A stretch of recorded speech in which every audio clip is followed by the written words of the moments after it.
On a souvent tendance à sous-estimer l'impact et l'incidence des invalidités en milieu de travail. L'absentéisme pour invalidité, c'est très coûteux pour une organisation.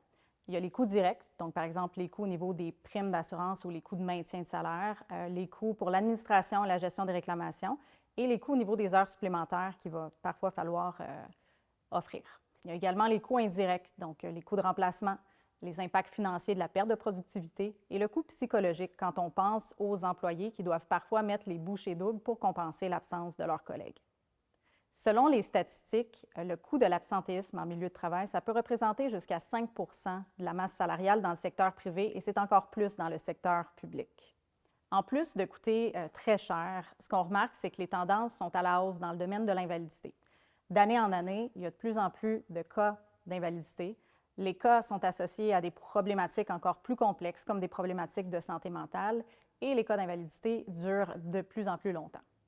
Pour vous donner quelques chiffres, au niveau de l'incidence, on dit qu'au Canada, un travailleur sur 3 va connaître dans sa vie active une période d'invalidité de plus de 90 jours.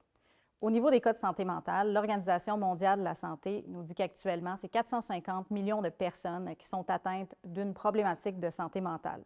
Ça en fait la cause numéro 1 d'invalidité à travers le monde. Pour nos assureurs, les cas de santé mentale représentent 30 des demandes de règlement, mais 45 des coûts de règlement. Au niveau de la durée des absences, ce qu'on a nous-mêmes constaté chez un de nos assureurs partenaires, pour tout employeur confondu, c'est une augmentation de près de 10 en 7 ans.